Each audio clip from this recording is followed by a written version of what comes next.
मतदाता सूची को फर्जी वोटरों से मुक्त कर चुनाव प्रक्रिया को पारदर्शी बनाने के उद्देश्य से भारत सरकार ने राजस्थान में विशेष गहन पुनरीक्षण कार्यक्रम SIR 2025 लागू करने की तैयारी कर ली है। इस कार्यक्रम के माध्यम से मतदाता सूची को शुद्ध किया जाएगा, जिसमें फर्जी या अनुपस्थित मतदाताओं के नाम हटाए जाएंगे। भजनलाल शर्मा सरकार के कार्यकाल में ये एक ऐतिहासिक कदम माना जा रहा है। मुख्यमंत्री ने चुनाव आयोग से समन्वय कर इस कार्यक्रम को प्रदेश में लागू करने की स्वीकृति दी है। राजस्थान में 23 वर्षों बाद यह विशेष गहन पुनरीक्षण कार्यक्रम प्रारंभ हो रहा है। इससे पूर्व ऐसा व्यापक पुनरीक्षण 2002 में किया गया था। इस बार 2002 के बाद मतदाता सूची में जुड़े सभी नामों की दोबारा जांच की जाएगी। प्रत्येक व्यक्ति को दस्तावेजों के साथ अपना नाम दर्ज करवाना होगा। BLO यानी बूथ लेवल अधिकारी घर घर जाकर एनुमरेशन फॉर्म वितरित करेंगे और दस्तावेजों के साथ भरे हुए फॉर्म एकत्रित करेंगे।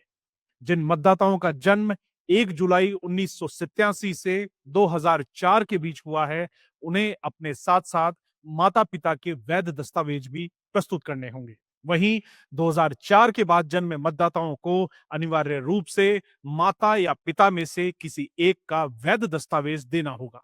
यदि माता पिता में से कोई भारतीय नागरिक नहीं है तो पासपोर्ट संबंधित दस्तावेज आवश्यक होगा। मान्य प्रमाणों में जन्म प्रमाण पत्र, पासपोर्ट, शैक्षणिक प्रमाण पत्र, मूल निवास प्रमाण पत्र, जाति प्रमाण पत्र, वन अधिकार प्रमाण पत्र, फैमिली रजिस्टर अथवा सरकार द्वारा जारी भूमि या मकान का दस्तावेज शामिल होगा। यह प्रक्रिया केवल अवैध रूप से रह रहे लोगों के लिए बाधा बन सकती है, क्योंकि अधिकांश भारतीय नागरिकों के पास ये दस्तावेज उपलब्ध होते हैं।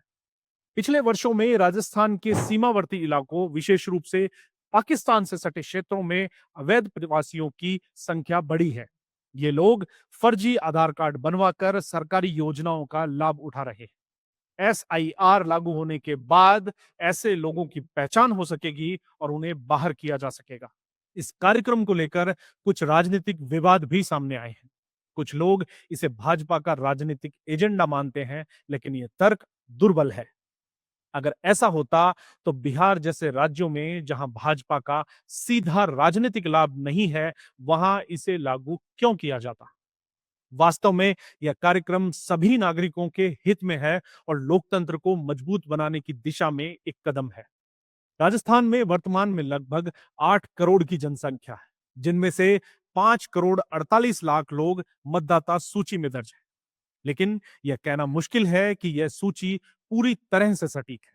वर्षों से इनमें मृतकों के नाम, एक व्यक्ति के दो नाम, गलत पहचान या प्रवासी बन चुके मतदाताओं के नाम दर्ज हैं।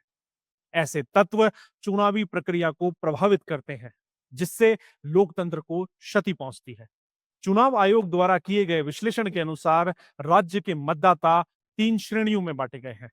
पहली श्रेणी में 38 वर्ष से अधिक उम्र के 2,90,99,483 मतदाता हैं, जिनमें से 53% सक्रिय हैं, लेकिन इनके पास आवश्यक दस्तावेज नहीं है। दूसरी श्रेणी में 20 से 37 वर्ष की आयु वाले 2,40,93,480 मतदाता हैं, जिनके पास सीमित दस्तावेज है। तीसरी श्रेणी में 18 से 20 वर्ष की उम्र वाले 16,20,981 मतदाता हैं, जिनमें से केवल 3% सक्रिय हैं, लेकिन इनके पास अपेक्षाकृत अधिक दस्तावेज हैं। चुनाव आयोग के अनुमानों के अनुसार लगभग 47% यानी करीब 2,57,00,000 मतदाताओं को इस पुनरीक्षण प्रक्रिया से गुजरना होगा। इस प्रक्रिया में 2 स्तरों पर दस्तावेजों की जांच होगी। पहले स्तर पर मतदाता एवं उसके माता पिता के दस्तावेज और दूसरे स्तर पर माता पिता दोनों के दस्तावेजों की जांच की जाएगी। राज्य सरकार और चुनाव आयोग की ओर से इस कार्यक्रम को शीघ्र लागू करने की तैयारियां पूरी कर ली गई हैं। सभी संभागीय आयुक्तों और 41 जिला निर्वाचन अधिकारियों के साथ बैठकें पूरी हो चुकी हैं।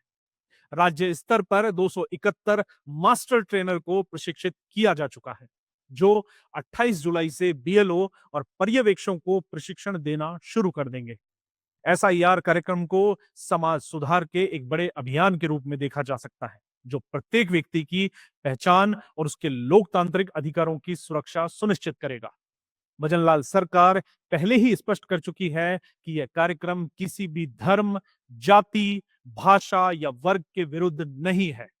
इसका उद्देश्य सभी वर्गों के लोगों को लोकतंत्र की मुख्य धारा से जोड़ना है।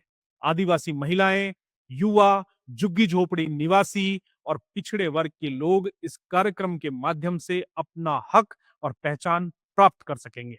मतदाता सूची की शुद्धता और पारदर्शिता से ही निष्पक्ष चुनाव संभव है। एसआईआर जैसे कार्यक्रम के माध्यम से राजस्थान आने वाले वर्षों में चुनावी सुधार की दिशा में पूरे देश के सामने उदाहरण बन सकता है।